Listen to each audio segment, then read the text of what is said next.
Sports Radio. Here comes the siren. I want to go higher. Oh, my goodness.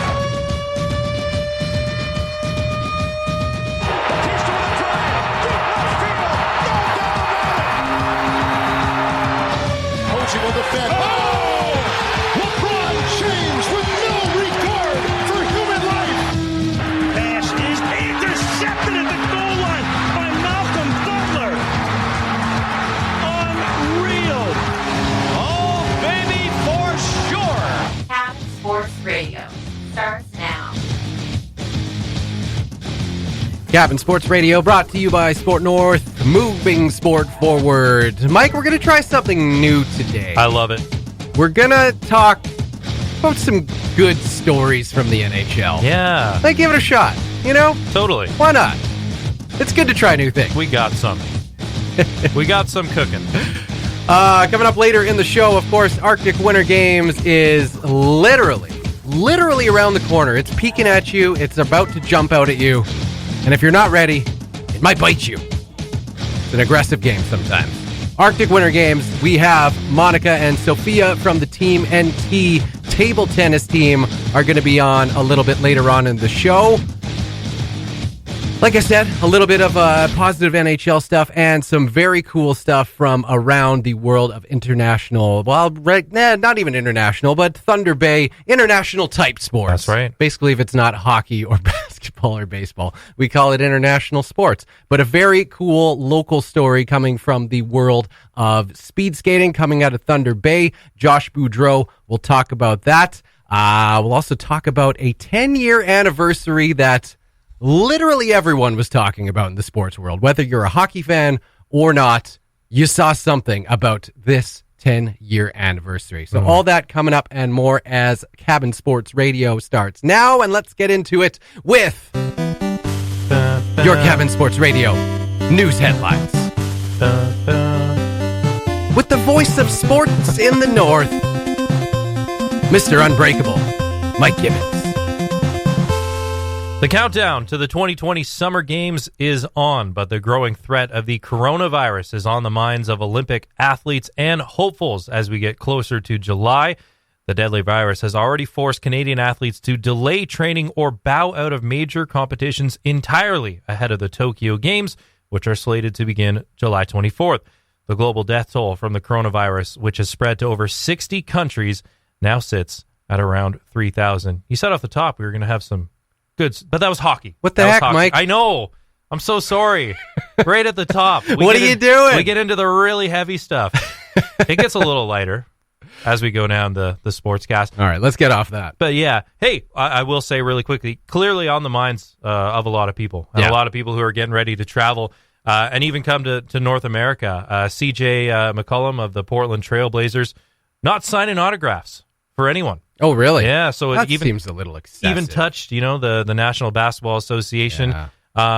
People are really freaking out about it. Yeah, I mean, it's it's nothing to sneeze at. Like, obviously, no pun intended. But man, like global death toll is 3,000 again. Yeah. Like that's not nothing. That's 3,000 people who have tragically lost their lives to this unfortunate outbreak. Mm-hmm. That and it's shocking that it hasn't been easier to contain. You know, like all the precautions that have been taken, and it's not like it caught anyone. I don't think.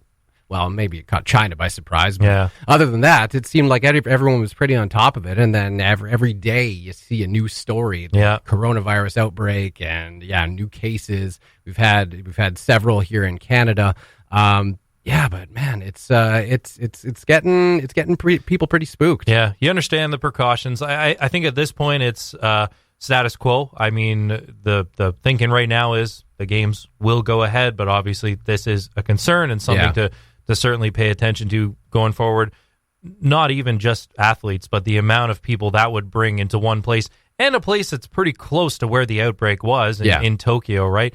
I would say the concern, like obviously the athletes are the focus of the Olympic Games, but the concern has got to be way more about the people attending the games, the actual fans, because I mean, the athletes, like they're they're kind of quarantined on their own. They're kind of kept, a little bit. It's always separate. like an athlete village type thing. Exactly, and that everything's kind of a bit more regimented. Everyone else is in close quarters when they're watching the games. Yeah. Other than that, they're left to their own devices. Yeah, that's got to be more of the major concern for sure. And you don't know who's coming to attend these games. Totally, it's thousands and thousands of people, and that's a very conservative estimate. Yeah.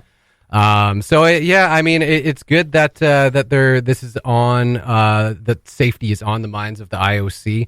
Obviously, it's something they need to consider, but it's unfortunate that it's just it's gotten to this point. Yeah. You wouldn't have thought that it's something that could possibly threaten the Olympic Games. Yeah, so we'll have to keep looking for travel advisory. Something to bear in mind too is this usually happens before every major sporting event, international sporting event. There was the Zika virus, I believe, ahead of the maybe the 2016 Summer Games in Rio de Janeiro, Brazil. I think H1N1 would have been around the time of I don't know. Was that the 2014? We're going back. Yeah, maybe. Yeah. And then all the accommodations, how expensive they are. There's always stories ahead of the Olympics, but something to keep an eye on. Let's shift gears to the NHL. This will be lighter because we can probably work in a few jabs at the Toronto Maple Leafs. It's sort of related. The NHL isn't planning on changing rules surrounding the use of emergency goaltenders anytime soon. General managers discussed a number of options during annual meetings held in Florida today. The issue has been front and center since 42-year-old emergency goaltender David Ayres was forced to suit up for the Hurricanes in a 6-3 win over the Maple Leafs last weekend.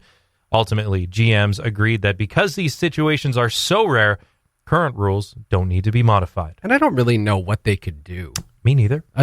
Beyond what they've already got in place. Like you mentioned in the story, it's rare that these things happen. They do happen, but usually it ends up in the emergency backup, like goaltender sitting on the bench and kind of having a cool story because they get to watch a game from the actual bench, and that's it.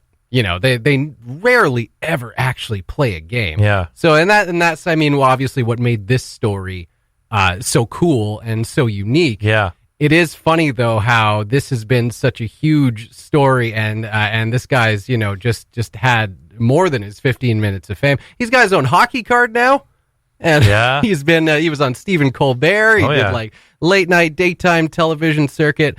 His stick's now in the Hall of Fame. Yeah, in Toronto. He's got I think his jersey in there too. Oh yeah. So it's a really, really cool and really fun story that everyone is really enjoying.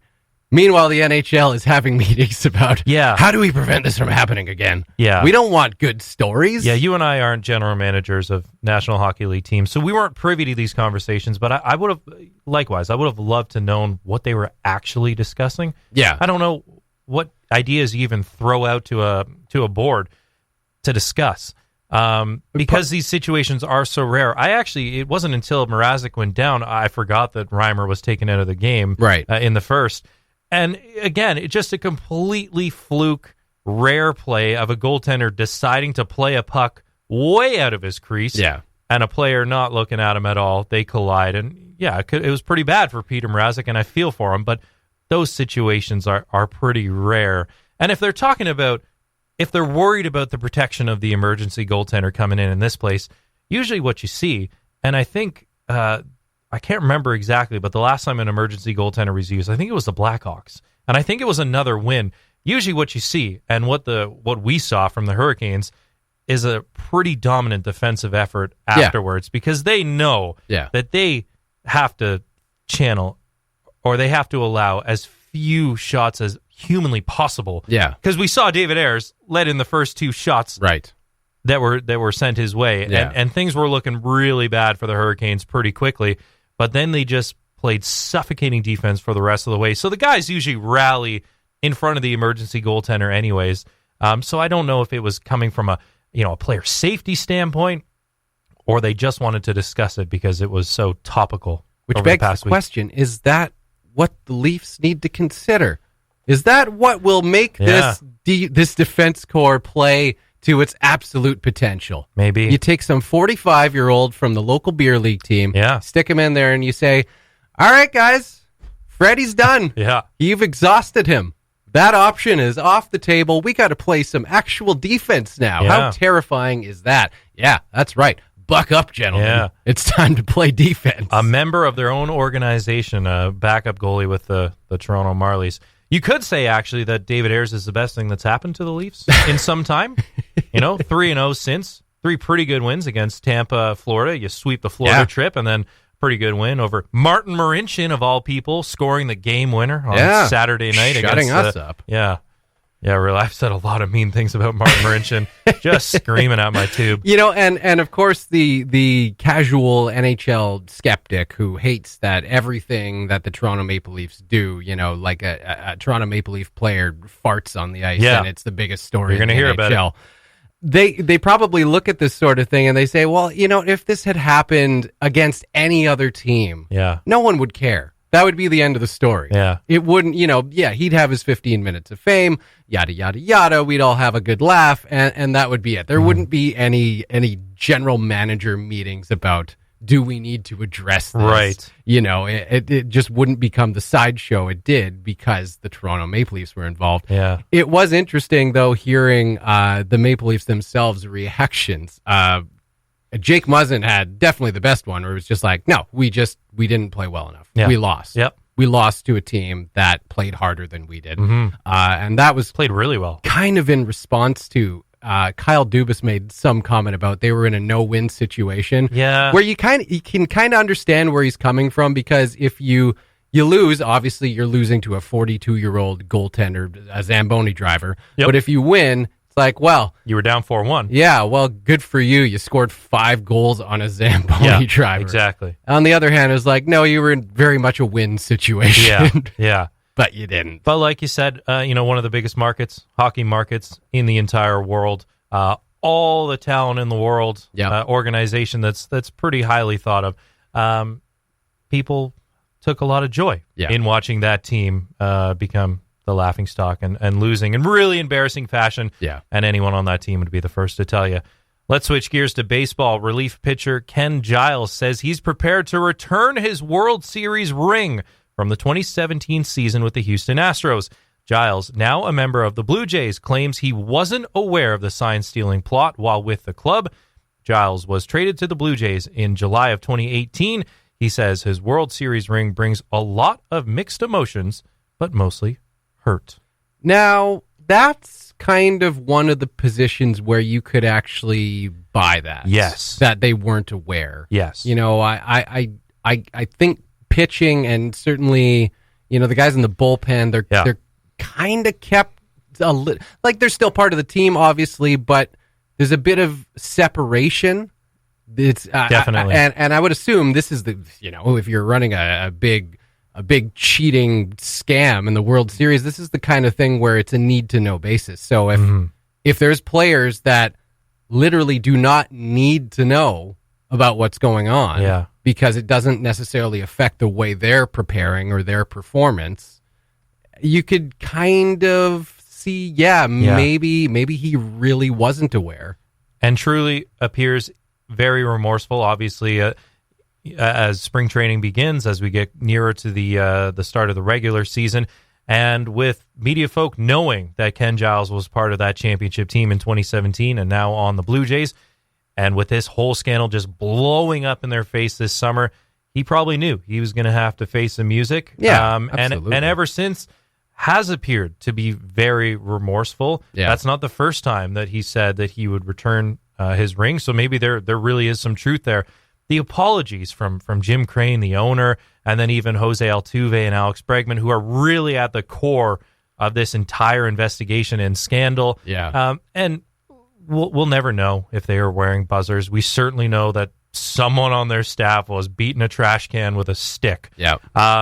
And we know that. So I think if there are positional players who were in the dugouts saying they were completely unaware that this was going on, I'm sorry, that's total BS. There's no, even if you weren't directly benefiting from it, it's almost just as shameful knowing that guys who are in the order before you or after you are participating in it, know exactly what pitch is coming their way.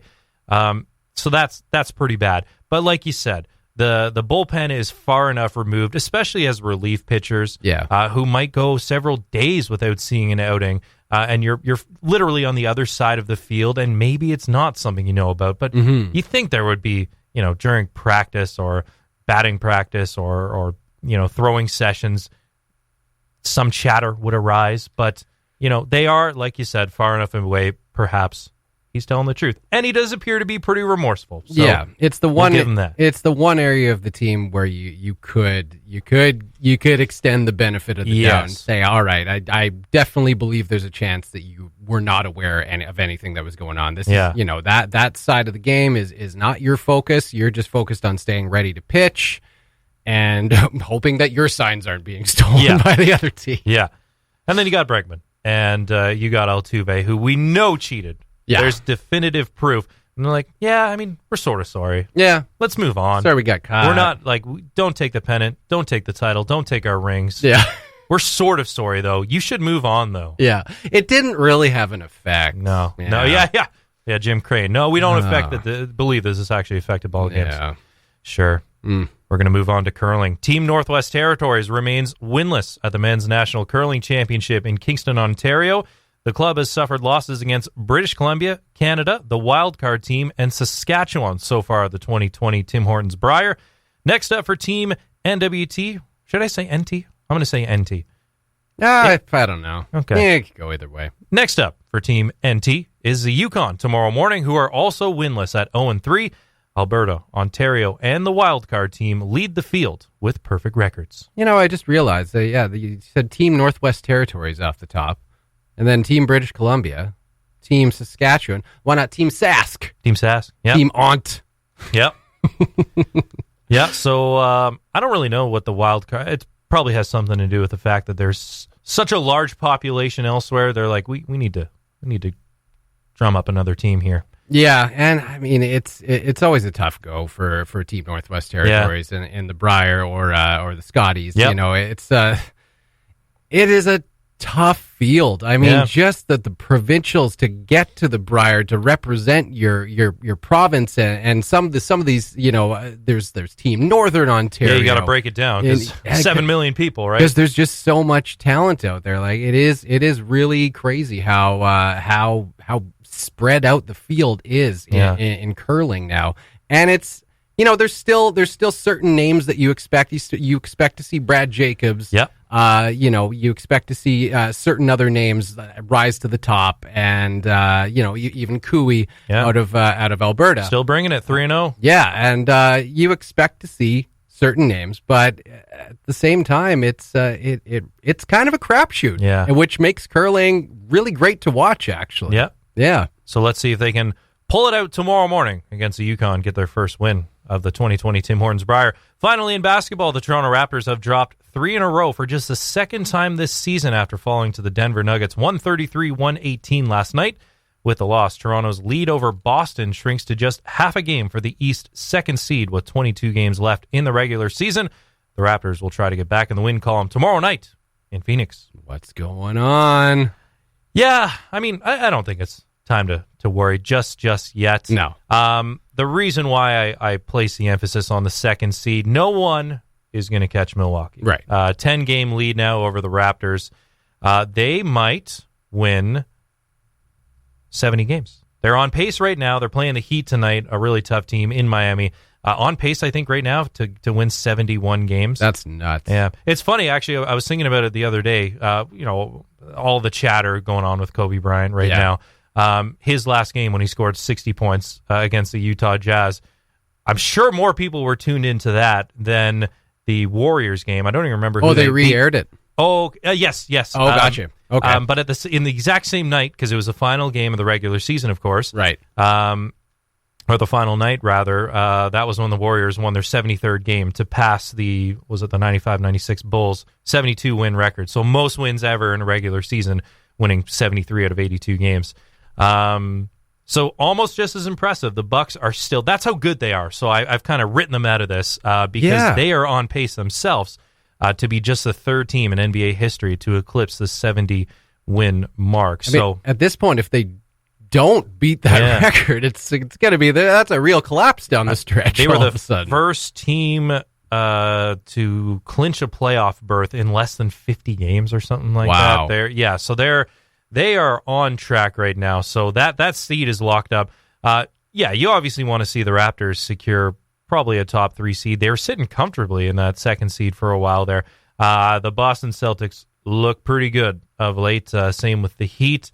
Sixers sort of tapering off a little bit. I think finally the injury bug, maybe we're seeing signs of that with the Raptors. They've had so many guys miss significant time. Right. Jokic just went to town last night with both Ibaka and Gasol out. Fred VanVleet was also out, so you lose that ball handling, that playmaking. So hopefully they get a chance to get everyone back in, get into a little bit of a rhythm before the playoffs when the real season begins. Right. So we've talked a lot about the Toronto Raptors on this show and how they have far exceeded all expectations coming into this season, especially with, like you mentioned, the injury problems they've been dealing with.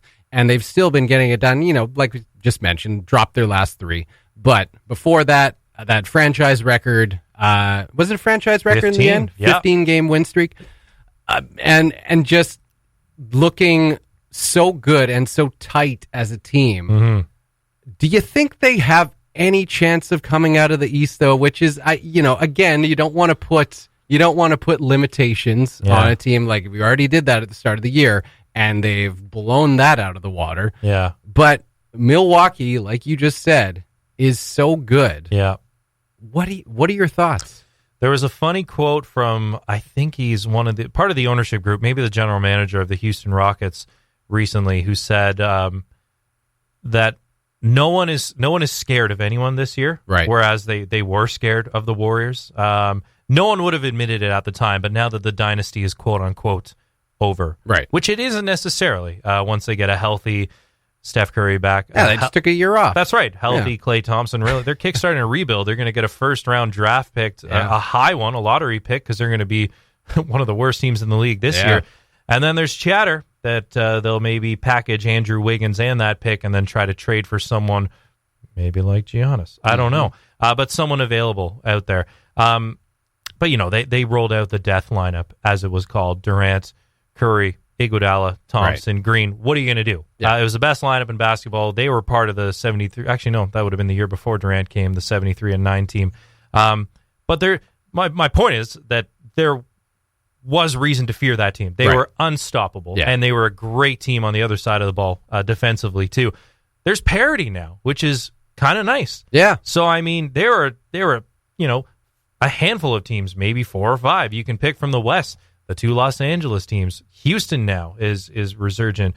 And then you maybe throw in the Jazz, maybe throw in the Nuggets. On the East, pick a team in the top 5. The Celtics, the Heat, the Raptors, the Sixers, if they get it figured out, they get healthy. And then, of course, the Bucks. So that's kind of the nice thing, that there is the parity right now. Yeah. I do like the Raptors' chances, just that they have been there before. Next man up. Everyone knows their role, what they're supposed to do. Right. They're going to get their defensive lockdown guys back. Gasol, you hope, gets in a bit of a rhythm before the playoffs. Same with Ibaka. Get some conditioning for Fred VanVleet, Norm Powell, who have missed some time too. And then you've got Pascal Siakam. The tough thing with this time of year is no one is off anyone's scouting report. Right. You can't have guys sort of slip under the radar. They know everything about your squad now. So it's not going to be easy. There aren't going to be easy looks for anyone on a nightly basis. So just tightening up the rotation, getting back to what helped you during your streak and during your run last year. They're in tough. They're not my favorite, I don't think, to come out of the East. How can you not go with the Bucks right now? Right. But then, if I'm looking at 2 other teams, I'm looking at the Heat and the Celtics as well, who have a good combination of 3-point shooting, size, and superstar caliber players. The Raptors obviously losing Kawhi. Pascal's taken steps. Kyle is an all-star as well, but not necessarily your superstar sort of go-to guy. Kind of missing in that regard. Great playmaking and great team play otherwise, but not really that go-to guy. But I'll give him a shot. I think probably a second-round exit. Yeah. And hey, if they make it to the conference finals, that's outstanding. But And you never know. Realistically, the Bucks. Yeah, you never know what Yeah. can happen. Yeah, all you got to do is make it there, and you kind of got that natural, not an advantage necessarily, but you got at least that confidence that you've been there before now. You know what it takes, and as we all know, the nature boy Ric Flair said it best. To be the man, you got to beat the man. You got to beat the man. That's right. One last thing on the Raptors, the Larry O'Brien Trophy making its way north. What? Yeah, Cool. It's in Yellowknife. You liar. I'm serious. The Larry O'Brien Trophy. Yeah, You're a liar. I'm serious. Why? It's here. Is it? And the Toronto Raptors mascot brought it up. What? I'm not even lying. What? There was an NSL story about it. Wow. Yeah. I thought I'm living under pretty, a rock. I'm Wow. pretty sure it's making visits to your schools there, pal. As we speak. I mean, like, the school's not in session right now, Oh, but I okay. think, like, this week. Wow. Yeah. I'm living under the rock. Oh, you got to go give it a rub or something. Yeah. Yeah. Some good luck. I'm embarrassed. I should have known that. I apologize. Larry OB. Put you on the spot Oh, there. my goodness. Wow. That's bad. I should have known that. It's all good. Larry Mike. OB is in Yellowknife. You're busy. You're putting together this entire show. I'm Wow. just sitting back and enjoying the ride, Wow. my friend. We will be back. Larry OB. My goodness. We will talk about the 10-year anniversary of the Golden Goal and some other good news stuff coming out of the NHL this past week on Cabin Sports Radio. Cabin Sports Radio. Cabin Sports Radio is always brought to you by Sport North. They are moving sport forward, and check out sportnorth.com for everything Arctic Winter Games and Team NT as we get closer and closer to the games this year in Whitehorse, Yukon, March 15th to March 21st. You can keep up with them, and you can keep up with us right here at Cabin Radio and cabinradio.ca. Really cool story coming out of the world of sports here in the North. Josh Boudreau was in Thunder Bay this past week for the Special Olympics Canada Winter Games event, the speed skating. He won not just one, but 2 gold medals. Nice. The 777 meter and 1,000 meter races. He was the lone NWT representative at the event and just killed it. Speed Skating Championship, also the NWT, rather, Speed Skating Championship was held in Yellowknife this past weekend. And you got to think that had to have been a huge boost for them. Everyone probably seeing that story and thinking, oh man, Yeah. Josh is killing it over in Thunder Bay. Let's give it our all here in Yellowknife. Really cool story. Yeah, so speed skating going on here in town. The coolest part for this story for me, as he said, the lone participant from the Northwest Territories, quote unquote, adopted by the Saskatchewan team because he was the lone NWT athlete going down. Just the fact that he was able to become a bit of a fan favorite. People, just like lining up to cheer his name. Yeah, that was really cool. So whole story at cabinradio.ca. You can read more about that. But from myself and Mike here at Cabin Sports Radio, congratulations to Josh Boudreau and congratulations to his coach, Gene Uris, who he mentions in the article gave him a bit of a heart attack. Yeah. Started at the back of the pack. Caught up, just like, whatever. That's fine. We'll just get off to a slow start. Give everyone a false sense of confidence. That's right. And then just blow them away in the end. So congratulations, Josh. That's awesome. And again, you can read that full story at cabinradio.ca. So, Mike, I'm sure you saw on your Facebook feed, or perhaps you just have it ingrained in your brain, the 10-year anniversary of not only the 2010 Vancouver Olympics, and I think fans of international sports of all kind, Olympic sports across the board, probably get driven a little bit nuts by how hockey crazy, of course, we are in Canada. But it's the way it is, and if you were watching the Olympics, the 2010 Vancouver Olympics, you were watching the gold medal final between Team Canada and Team USA. And, of course, the infamous Sidney Crosby golden goal. Mike, you would have been, how old would you have been in 2010? Exactly 20. Exactly 20. Yeah. 20-year-old young man, Southern Ontario. Ooh. What were you up to while this game was happening? I was in the nation's capital, so I was pretty lucky. I was on Bronson Street in Ottawa at a friend's place watching the game. I don't know if it's baloney or not, but I remember around the time, like shortly afterwards, one of my friends said, like, water usage across the entire country was pretty much at a standstill. During intermissions, right? Right, yes. Everyone's going to the bathroom. Yeah. But for the remaining 20 minutes of playtime, literally every single Canadian in the country was just fixated on the tube. Yeah. I have no idea if that's true or not, but in our household, it certainly was. So we had a small gathering. This would have been on Bronson. And then, it kind of reminds me actually of the Patrick Kane Stanley Cup clinching goal in over the Flyers. It was Game 6. Similar goal, in 2013 when they beat the Flyers. I think 2010 or 2011. Yeah, one of those two. I think it was 2010. I think that was when Chicago won their first of 3 cups. 2010, 2013, 2015. That sounds right. I remember not seeing it go in. Yes. And much like the Patrick Kane, he was the only one in the entire arena that knew, which spurred what happened. That might be my favorite piece of audio that we've ever run on this show. Yeah. But it kind of is a similar type thing. He had a bad angle, right, on Ryan Miller. I think Iginla, he called for it. He passed it to him. Yeah, that's right. He passed it to him from the boards, and it was a quick, little snapshot right along the ice. Yep. Not a great angle. No. Ryan Miller was a little over-aggressive. I didn't see it go in. The next thing I just saw were the 2 gloves go in the air. Yeah, that's right. And then the stick go in the air, and then him being mobbed by everyone else. It was probably one of the greatest moments in sports history in my lifetime. We promptly made our way to Bank Street. Yep. And partied really hard with the rest of the city. Also known as Sens Mile. Okay. But that was at a time when the Ottawa Senators made the playoffs. So, right, yes. Just a string of bars. It was a really, really great time. Obviously, I will always remember the golden goal. It was the most perfect cherry on top, if you recall, going back to the 2010 Winter Olympics in Vancouver. It all started with Alex Bilodeau winning the first gold on Canadian soil.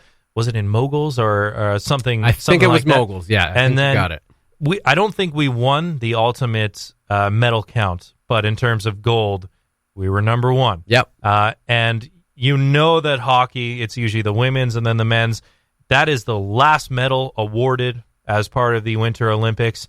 I think we got both. And I think we got both gold in curling as well. I think you're right. It was such a fantastic run. Yeah. I can't remember the final gold count, but it was just the perfect cherry on top and just solidified what was a fantastic Olympics. Yeah, and I think when you're watching, as a Canadian, when you're watching the Summer or Winter Olympics, certainly the Summer Olympics, you go in just kind of hoping for the best. Yeah. You hope that our athletes represent well and maybe get a little bit of luck along the way. Yeah. You never expect us to be at the top of the medal count. No. Winter Olympics is a little bit of a different story. We expect to be competitive. Yep. We still, I don't think, just population alone, we don't expect to be at the top. It's probably going to be the United States, China. For the Winter Olympics, probably South Korea is going to be up there. Mm-hmm. Russia is going to be up there unless they've been disqualified for drug use in every sport. Olympic athletes from Russia.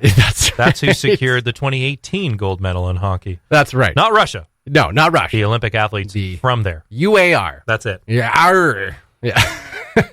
But there is an expectation that when it comes to the Winter Olympics that we are going to be competitive in the gold medal count. Yeah. Maybe not the overall medal count, but the gold, we definitely expect that there are sports, curling, hockey, various skiing sports, bobsledding, speed skating, even. Totally. We expect to be competitive in all. And speed skating is a tough one because there's a very, very tough field of top tier speed skating programs across the world in different countries. Mm-hmm. But we expect to be right up there. We make no excuses about it. Snowboarding is another one where we expect to be right near the top. And then like skeleton, luge, we expect to be competitive in these. We don't have the numbers of athletes, but we expect to be right at the top. Yeah. And basically, you can break it down that if, and again, this probably drives a lot of people nuts, but if Team Canada in hockey does not win, the Winter Olympics is a bit of a failure for a lot of Canadians. That's just the way we feel.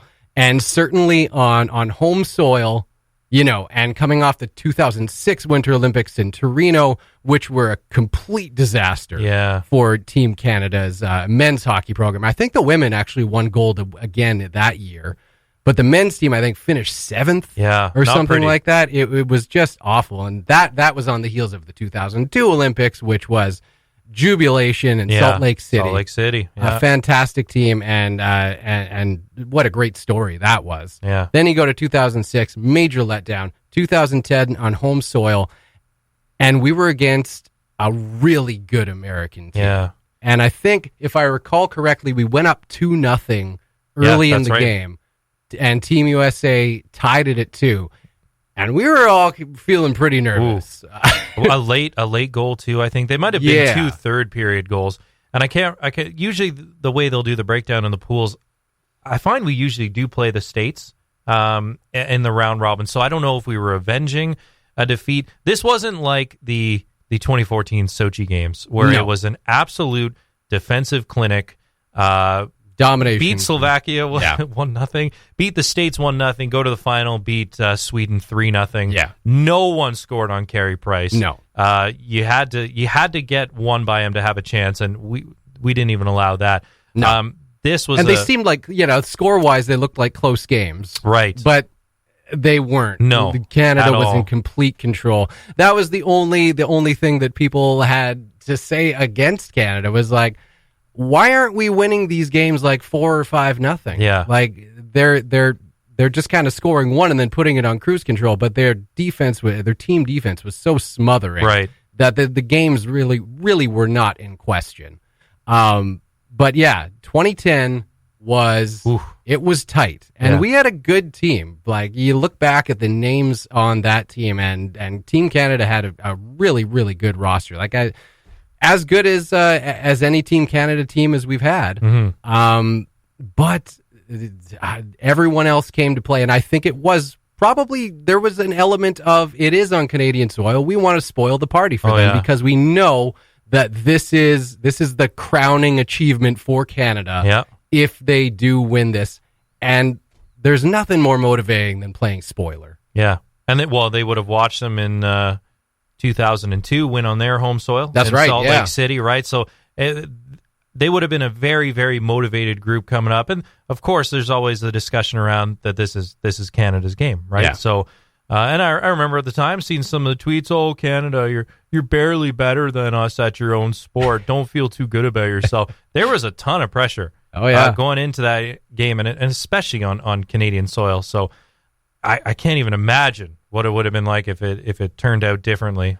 Very happy, and I'm sure anyone will remember where they were that fateful day. Absolutely. Just want to finish off on one more thing before we get to Team NT table tennis. That is just around the corner. Sophia and Monica popped in for an interview last week, so we'll play that. But a really cool and really positive story coming out of the world of the NHL this past week. Bobby Ryan, who is a name that this season has just been synonymous with controversy. Yeah.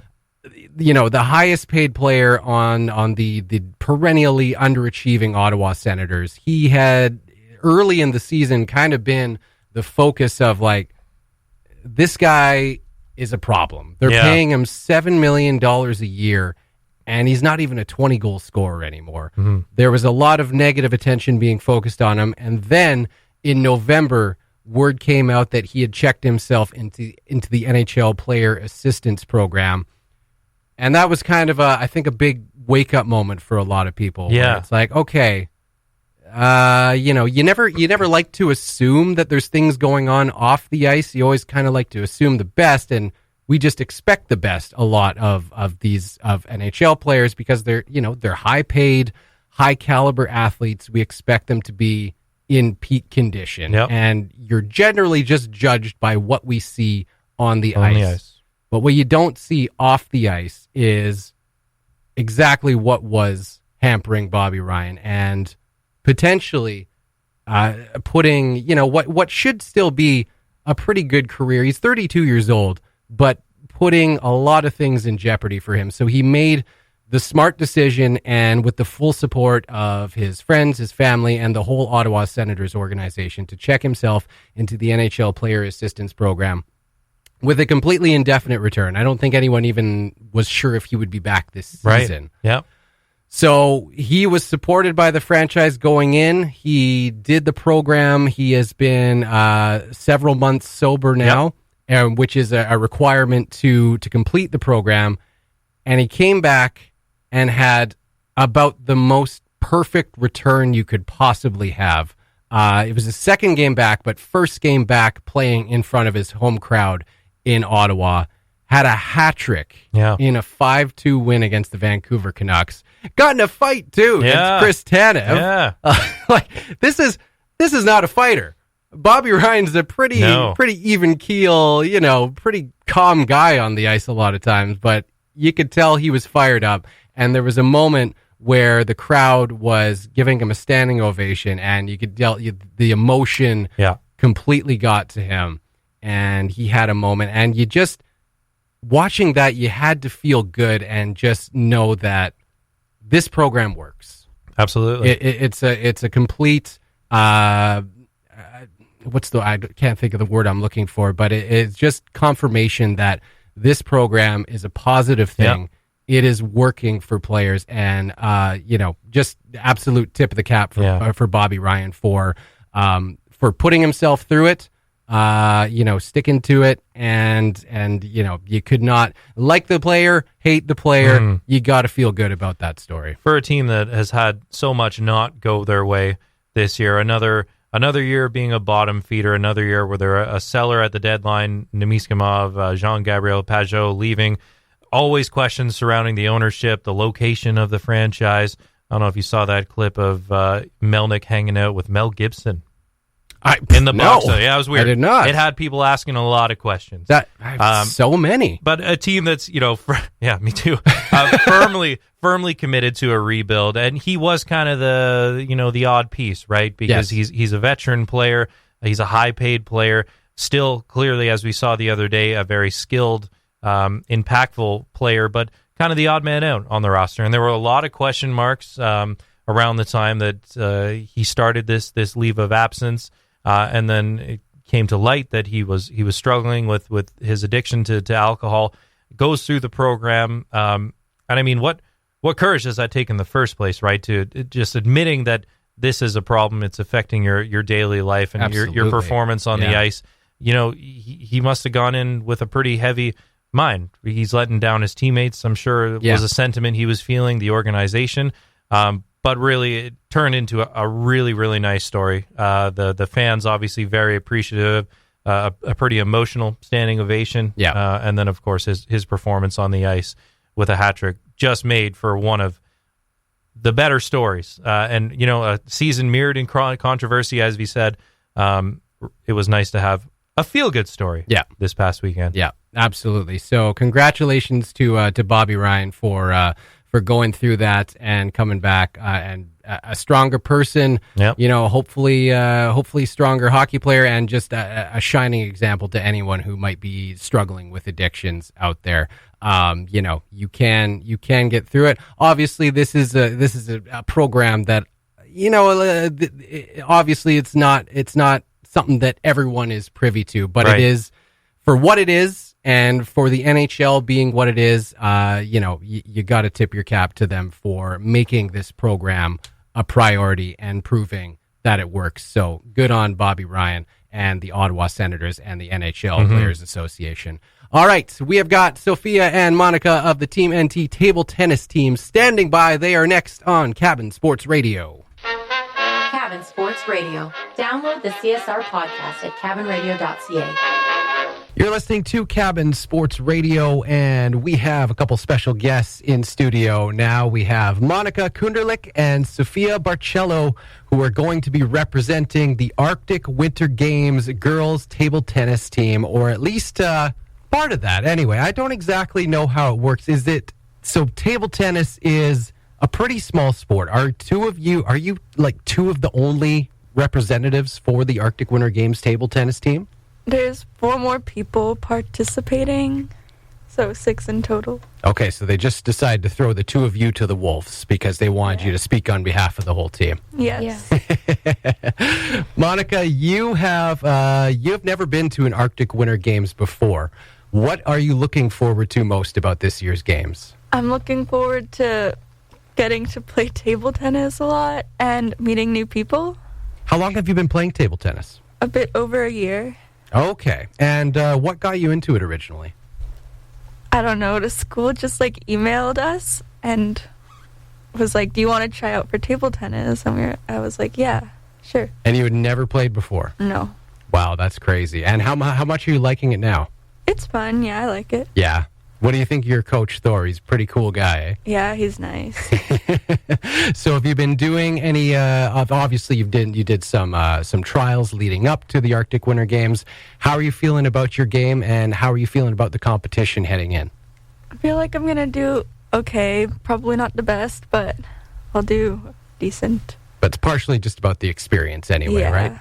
Okay. Sophia, you are actually a vet at the Arctic Winter Games. You've been there previously for gymnastics. What did that previous experience teach you, and how has that got you prepared for going back this year? Well, it was really fun last year, and last year it kind of just taught a lot about sportsmanship, because while competing with like the other people, like everyone was cheering each other on, like hoping for the best, and then yeah. So a really good atmosphere, you felt that, Yeah. and did you feel like that really just helped your performance a little bit? Yeah, because when like people cheer you on, it kind of like gets you more like pumped, I guess. And like my tumbling lines were a lot better when everyone cheered. Okay. As if no one else was cheering, they would be worse. I don't know. Fair enough, yeah. So we were talking just before off air here, and Monica, you mentioned that Monica kind of got you into table tennis, just basically was like, hey, come play table tennis with me. What made you decide to make the leap? Well, I was like playing with her, and she said she needed a doubles partner, and so she asked me if I wanted to like try it with her, and then I tried it, and it was really fun. So Okay, and you've only been playing for, what, a few months now? yeah, only like 2 months. Yeah. And what do you like most about the game? I don't know. It's kind A of little hard. different, eh? Yeah, it's kind of hard to like choose one thing because there's like a lot of different things to like choose. Yeah. I don't know. What has been one of your favorite moments in, again, like a very short amount of time, especially to be going to a pretty cool competition in the Arctic Winter Games? What has been in this short amount of time your favorite memory in table tennis? Probably the camps. The camps are really fun, and they like teach you a lot, and like everyone there like knows so much about it. So there's a lot of like you learn a lot more, and you get like a lot better just from like the couple days. So What's been one of the toughest challenges about learning the game? probably learning like when to hit it and when not to hit it, because when I first learned, I didn't like get the idea of when it was out or not. So, but like now I have more control over the ball. So yeah, it's a lot better now. Well, it's pretty impressive in such a short span of time, and you're off to the Arctic Winter Games. How confident are you feeling? I don't know. I'm just gonna like try my best and like see what happens there, because I'm not really sure how strong the other people are, because once again I've never competed in table tennis before. Yeah. So But that's half the battle, is just going out and trying it, right? And I mean, I imagine being there previously as part of the gymnastics team, you at least you've kind of gotten over that nervous side of it. yeah. Yeah. So all you got to do is basically go out and have fun. Yeah. Still kind of nervous though, because it's like a whole different sport and like a whole different set of rules and like, you know. Yeah. So are you both going to be competing individually and as part of a team? Yeah, we're going to be doing doubles, so we're going to be playing together against other doubles, and then we're going to be playing singles as well. Okay. So this is just just the beginning, really. Yeah. You're starting out here, and who knows where you may go from here. You've got a great coach in Thorsten Goal, and I imagine the enthusiasm that he carries with him, it's probably hard not to feel that as one of his players as well, right? Yeah. Yeah, he's a pretty interesting guy, but we love him, and he's done so much for table tennis in the North here. Well, Sophia and Monica, thank you so much for joining us on Cabin Sports Radio. We're going to be following along here, of course, at Cabin Radio, the Arctic Winter Games, just around the corner now, and good luck at the games. Thank you. The Cabin Sports Radio Podcast, brought to you by Sport North, moving sport forward. That will do it for tonight's episode of Cabin Sports Radio. Thank you to Sophia and Monica from the Team NT table tennis team heading to the Arctic Winter Games March 15th in Whitehorse, Yukon. And once again, you can follow along with everything Team NT and Arctic Winter Games at cabinradio.ca and at sportnorth.com. We heard Mike's stories about the Crosby Golden Goal memories, about like the most Canadian place you could have watched it, other than actually in Vancouver where it was happening. It was probably just an amazing atmosphere in Ottawa, I would imagine. Oh, yes. We've all seen the video footage of the parties in Vancouver. Yeah. I'm going to guess the ones in Ottawa paled in comparison a little bit. They were still pretty good. Yeah. Like I said, Sens Mile, not at the time because they weren't in the dance, but no, it was a fantastic atmosphere. I'd imagine most Canadians were tuned into that game. Yes. So everyone knew why we were in the streets. It was pretty fun. Yeah, I watched it in Winnipeg. It was okay. I don't recall there being any partying in the streets, but, It doesn't dampen the experience whatsoever. Did not dampen the experience at all. And to hammer that point home, we're going to leave you with a little extra audio for tonight's episode. The Crosby Golden Goal call in several different languages across the world. And we will talk to you next Monday on Cabin Sports Radio. He's on the ice with a Ginla. A Ginla. Sidney Crosby, the golden goal! And Canada has once in a lifetime Olympic gold! With it there. Punched along to Jerome Ginla. Crosby scores! It's over! The gold medal to Canada! Crosby, derrière Ginla. Ginla, Crosby! Rush all the way. Here's Ginla. Oh! It's all about Sidney Crosby! It's taken a while for him to come to the party. He can celebrate. Canada can celebrate. Sidney Crosby finding his time. No points last two games. It's the game-winning goal. It's the gold medal-winning goal. Là, juste sur la gauche. Zach Paris, il surveille le lancer.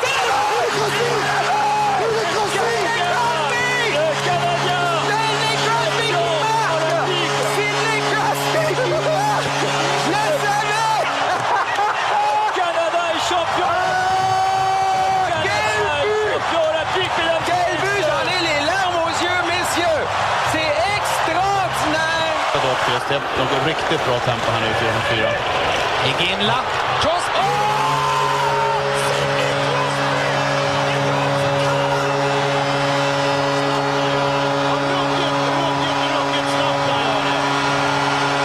Och kan ni tänka Sidney Crosby är det som avgör.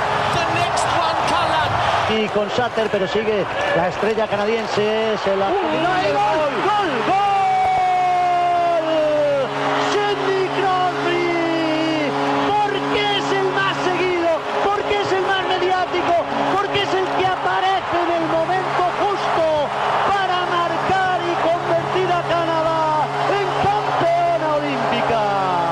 C'è Ghilla con lui, c'è anche l'arbitro in mezzo all'azione. Crosby! Sidney Crosby! Il Canada vince l'Olimpico!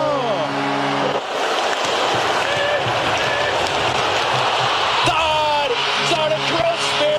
Crosby avgör för Kanada. Sidney Crosby har inte haft sin bästa turnering, men när det gäller så hämtar han guldet som bestilt för Kanada. Sidney Crosby, guldgutten. Crosby, Ginla. Crosby! Un goal de Crosby! Incroyable! Oh, l'action offensive des Canadiens, c'est incroyable! Et Crosby permet au Canada de remporter son 8e titre olympique!